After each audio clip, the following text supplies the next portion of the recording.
Hello friends, welcome to my YouTube channel Safi physics. और हमारा chapter number 2 चल रहा है इसमें। और चैप्टर नंबर 2 में हमने कुछ टॉपिक्स पहले ही कवर कर चुके हैं इलेक्ट्रिक पोटेंशियल से रिलेटेड। ठीक है। और हमारा अगला टॉपिक है इक्वी पोटेंशियल सरफेस। नाम से ही पता चल रहा है, इक्वी का मतलब होता है इक्वल। ठीक है। और पोटेंशियल हो गया एक तरह से वोल्टेज, और ये हो गया सरफेस। तो ऐसा सरफेस जिस पर पोटेंशियल की वैल्यू क्या रहे, इक्वल रहे। तो इक्वी मतलब इक्वल रहे पोटेंशियल की वैल्यू, उसे इक्वी पोटेंशियल सरफेस बोलते हैं। A surface which have same electric potential at every point on it is known as equipotential surface. तो एक सरफेस जिसपे इलेक्ट्रिक पोटेंशियल की वैल्यू क्या है, सेम है सभी पॉइंट पे इसके, उसे बोलते हैं equipotential surface. V equals to होता है 1/4πε0 Q/R। ठीक है। अब देख लेते हैं। तो ये मैं सेंटर रो ले लेता हूं यहाँ पे। अब मैं इसके चारों ओर इक्वी पोटेंशियल सरफेस बनाता हूं। ठीक है। एक जो होलो स्फेरिकल कंडक्टर होता है, ठीक है, होलो स्फेरिकल कंडक्टर टाइप इस तरह से बना लेंगे सरफेस। पहला सरफेस हो गया ये। तो ये पहला सरफेस बना लिया भाई। इस पे चार्ज हो गया पहले सरफेस पे। इस पे चार्ज क्या है, Q1, और इसकी रेडियस क्या है, ये कोई पॉइंट मान लो A। इस पे रेडियस है R1, Q1 और R1। ठीक है। Q1 चार्ज है और R1 इसकी रेडियस है। यहाँ पे देखो 1/4πε0 तो कांस्टेंट है ही ऑलरेडी। Q और R की वैल्यू और सेम होनी चाहिए इक्विपोटेंशियल सरफेस के लिए। तो Q1 सब पे Q, पूरे सरफेस पे Q1 रहेगी वैल्यू चार्ज की। तो और रेडियस क्या रहेगी, पूरे सरफेस पे सेम रहेगी। R की वैल्यू, R1 की वैल्यू भी सेम रहेगी पूरे सरफेस पे। तो पूरे सरफेस पे जो इक्विपोटेंशियल सरफेस होगा वो इक्विपोटेंशियल बन जाएगा V1।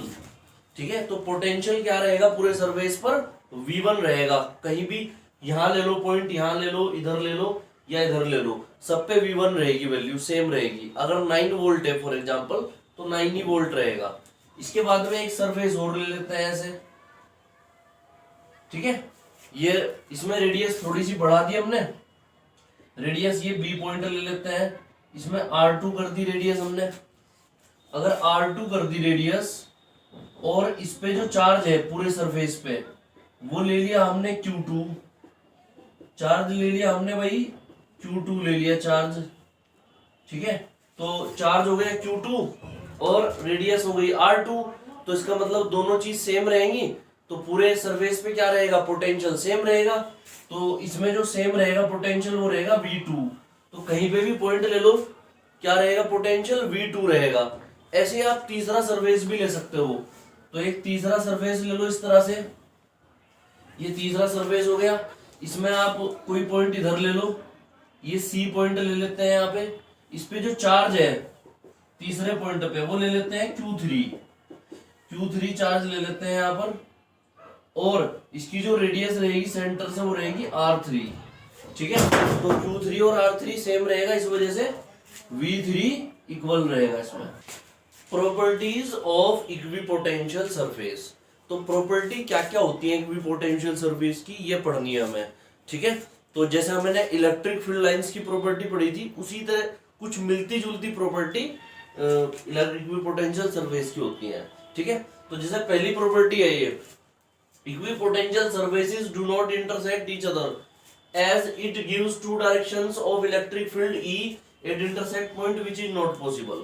तो दो इक्विपोटेंशियल सरफेस एक दूसरे को नहीं काट सकते, क्योंकि वहां पर अगर काटेंगे तो वो दो डायरेक्शन इलेक्ट्रिक फील्ड की दिखाएगा, जो कि पॉसिबल नहीं है। ये वाला पॉइंट हम इलेक्ट्रिक फील्ड लाइंस में भी पढ़ चुके हैं कि किसी भी चीज की एक समय में एक डायरेक्शन हो सकती है, दो नहीं हो सकती। ठीक है। तो इस वजह से ये पॉसिबल नहीं है। दूसरा पॉइंट है electric field is always normal to equipotential surface at every point of it. तो कोई इक्विपोटेंशियल सरफेस अगर आप लो तो उस पे इलेक्ट्रिक फील्ड क्या रहेगा, उसके सारे पॉइंट पे नॉर्मल रहेगा। कैसे, ये आपको इक्विपोटेंशियल सरफेस ले लो। ठीक है। इसका सेंटर है O, इसकी रेडियस है R। ठीक है। तो ये कोई A पॉइंट ले लिया आपने यहाँ पर। तो इलेक्ट्रिक फील्ड जो रहेगा A पॉइंट पे वो बाहर की ओर रहेगा, क्योंकि चार्ज अगर आपने इस पे क्या लिया, +Q लिया, तो आपको ये पता है कि प्लस क्यू चार्ज से इलेक्ट्रिक फील्ड बाहर की ओर निकलता है, तो नॉर्मल की तरफ ऐसे निकलेगा 90 डिग्री पे इलेक्ट्रिक फील्ड, तो ई वेक्टर ऐसे निकल गया 90 डिग्री पे। कोई और पॉइंट लेके देख लो, उस पे भी ऐसा ही रहेगा। अगर यहाँ पर आपने कोई बी पॉइंट ले लिया तो यहाँ से जो इलेक्ट्रिक फील्ड रहेगा वो ऐसे ही 90 पे निकलेगा, ठीक है। और आपने कोई और तीसरा पॉइंट ले लो, कोई यहाँ पे ले लो सी पॉइंट, तो इस पे भी इलेक्ट्रिक फील्ड क्या रहेगा 90 पे निकलेगा। तो जितने भी एवरी पॉइंट मतलब जितने भी पॉइंट लोगे सब पे इलेक्ट्रिक फील्ड क्या रहेगा 90 पे निकलेगा, ठीक है। तीसरा पॉइंट है इलेक्ट्रिक, जो इसमें work done in moving a test charge from one point of equipotential surface to other is zero. तो जो वर्क डन होगा किसी एक पॉइंट से दूसरे पॉइंट पे जाओगे इक्विपोटेंशियल सरफेस पे तो वो जीरो होगा, ठीक है। कैसा होगा जीरो, या आपने एक इक्विपोटेंशियल सरफेस ले लिया, ठीक है, और इसका सेंटर ओ ले लेते हैं, सेंटर ओ ले लेते हैं, इस पर ये चार्ज क्यू ले लेते हैं, तो ये आर इसकी रेडियस हो गई, आर रेडियस हो गई, क्यू चार्ज ले लिया। तो यहाँ पे जितने भी पॉइंट लोगे आप वहां पे v की वैल्यू सेम रहेगी, क्योंकि q और r सेम है इसलिए v सेम है, क्योंकि v इक्वल्स टू होता है 1/4πε0 q/r। तो यहाँ पर हम ये ले लेते हैं फॉर एग्जांपल ए पॉइंट है, ठीक है, और यहाँ पर भी क्या है v वैल्यू है इसकी, इक्विपोटेंशियल सरफेस पे जो पोटेंशियल है इस वाले पॉइंट पे वो कितना है v, ठीक है, पोटेंशियल v। कोई b पॉइंट ले लो, यहाँ पे b पॉइंट ले लेते हैं, तो इस पे भी क्या है भाई v है। तो डिफरेंस कितना आ गया, पोटेंशियल डिफरेंस कितना आ गया a और b के बीच में, तो पोटेंशियल डिफरेंस कितना आ गया हमारे पास, डेल्टा v इक्वल्स टू कितना आ गया va माइनस vb। तो कितना va की वैल्यू भी v है सेम, और vb की भी v से v कट के डेल्टा v कितना जीरो। एक तो पोटेंशियल डिफरेंस जीरो हो जाएगा, और जब ये जीरो हो जाएगा तो वर्क का फॉर्मूला क्या होता है, वर्क डन क्या होता है W equals to Q into delta V होता है हमारे पास फॉर्मूला। तो W इक्वल्स टू क्या आएगा Q इंटू डेल्टा वी की जीरो, तो W इक्वल्स टू आ जाएगा जीरो, तो वर्क क्या हो जाएगा जीरो। तो इक्विपोटेंशियल सरफेस पे किन्हीं भी दो पॉइंट के बीच में जो वर्क होता है वो जीरो होता है। अब इसे क्या है, equipotential surfaces are closely spaced in the region of strong electric field. Strong electric field का मतलब अगर वहां पर इलेक्ट्रिक फील्ड की वैल्यू ज्यादा है तो वहां पर ये क्लोजली स्पेस्ड होंगे, मतलब इनके बीच की दूरी क्या होगी कम होगी। वो कैसे, देखो हमारे पास जो ई का इलेक्ट्रिक फील्ड देखना है तो ई का जो फॉर्मूला होता है इलेक्ट्रिक फील्ड, ये ई इक्वल्स टू होता है 1/4πε0 q/r², ये होता है हमारे पास। तो यहां से ई जो होता है वो इनवर्सली प्रोपोर्शनल होता है r² के, मतलब जब r घटेगा, r की वैल्यू जब डिक्रीज होगी, ठीक है, तो ई की वैल्यू इंक्रीज होगी, क्योंकि वो अपॉन में है। तो ई किसके inversely proportional to r², r की इंक्रीज होगी वैल्यू तो वो डिक्रीज होगा, और r की डिक्रीज होगी घटेगी तो ई की इंक्रीज होगी। ये बात यहां पर सेटिस्फाई करती है। स्ट्रॉन्ग इलेक्ट्रिक फील्ड मतलब ई की वैल्यू ज्यादा है, और क्लोजली स्पेस्ड मतलब दूरी कम, तो आर की वैल्यू कम है तो ई की वैल्यू ज्यादा होगी, ठीक है, बिल्कुल क्लियर सी बात है। तो ये जो इक्विपोटेंशियल सरफेस बनेंगे इनके बीच की दूरी हम यहाँ पर ऐसे कम दिखा सकते हैं, ऐसे करके, ठीक है, ये दूरी आप इसमें ऐसे कम दिखाओगे तो डिस्टेंसेस क्या रहेंगी, इनके बीच की दूरी कम रहेगी इस तरह से, ठीक है। ये पहला हो गया, इस तरह से पॉइंट ए दिखा सकते हो, ये बी दिखा सकते हो आप, और ये सी दिखा सकते हो। यहाँ V1 होगा, यहाँ V2 होगा दूसरे पे, और तीसरे पे V3, और इनके बीच की डिस्टेंस कम कम होगी और इलेक्ट्रिक फील्ड होगा स्ट्रॉन्ग। हमारे पास जो पोटेंशियल का फॉर्मूला होता है वो भी सेटिस्फाई करता है इसको, वहां पर भी Q/R। तो यहाँ पर तो स्क्वायर था, तो R की वैल्यू जब कम करेंगे तो E की वैल्यू बहुत तेजी से बढ़ती है, R की वैल्यू कम करने से E की वैल्यू तेजी से बढ़ती है, क्योंकि इधर स्क्वायर है नीचे।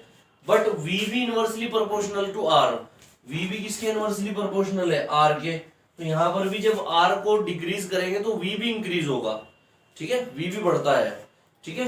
तो ये बात जो है वो सेटिस्फाई होती है कि स्ट्रॉन्ग इलेक्ट्रिक फील्ड में क्या होते हैं, इक्विपोटेंशियल सरफेसेस क्लोजली स्पेस्ड होता है, ठीक है। अगला टॉपिक है electric potential due to a thin charge spherical shell. तो एक स्फेरिकल शेल है, उसके लिए हमें इलेक्ट्रिक पोटेंशियल बताना है। Consider a thin charge spherical shell of radius capital are.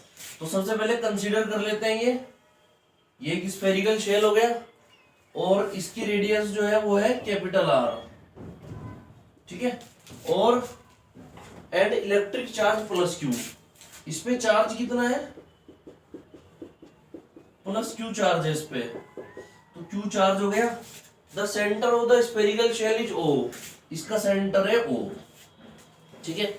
इसके लिए हमें किसको बताना है, इलेक्ट्रिक पोटेंशियल को। अब इसमें तीन कंडीशन होती है।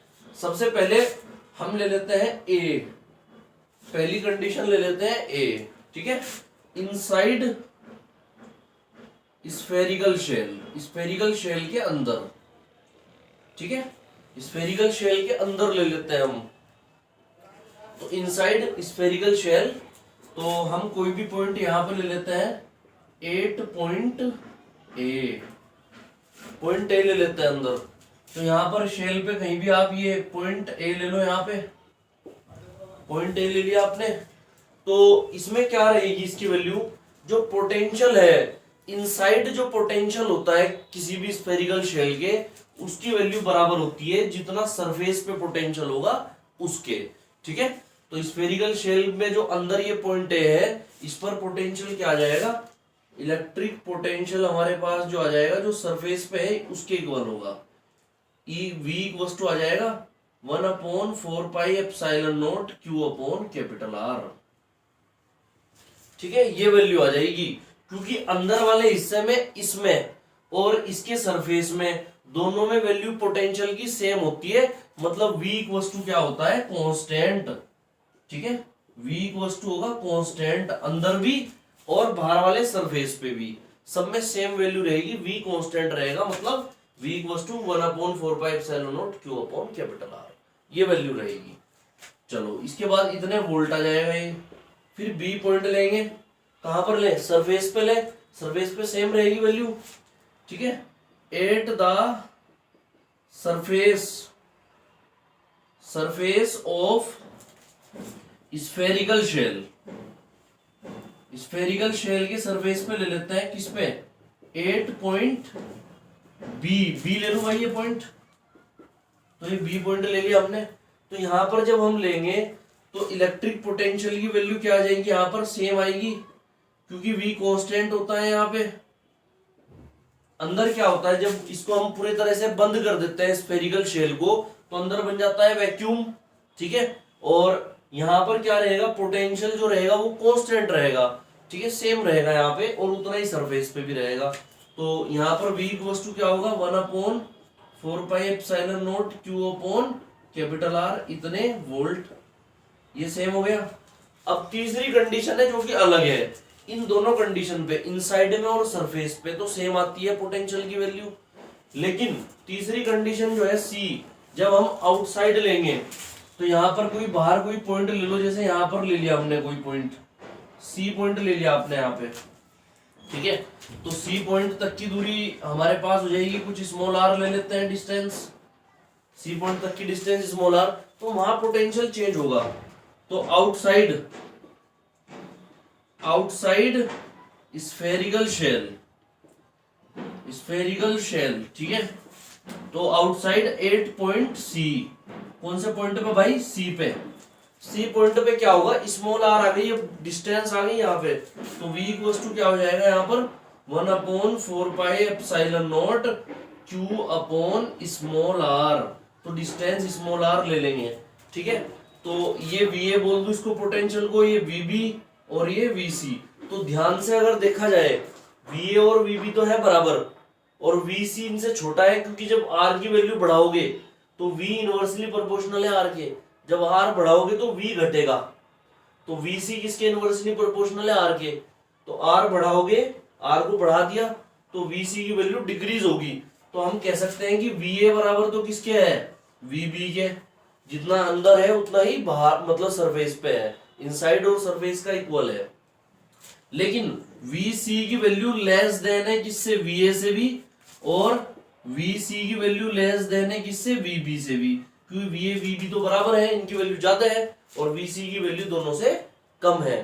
तो यहां तक तो क्या रहेगा, इक्वल, और उससे बाहर जितना आगे जाएंगे, जितनी डिस्टेंस बढ़ती है उसके हिसाब से पोटेंशियल घटता चला जाता है। ठीक है, बाहर एयर है सब, तो एयर में क्या होता चला जाएगा, डिक्रीज होगा, क्योंकि आर बढ़ाओगे तो वी घटेगा यहाँ पे। ठीक है, अब इसका हम ग्राफिकल रिप्रेजेंटेशन पढ़ते हैं। ग्राफिकल रिप्रेजेंटेशन, वी और आर के बीच में ग्राफ देख लेते हैं स्फेरिकल कंडक्टर के लिए। ठीक है, या स्फेरिकल शेल के लिए।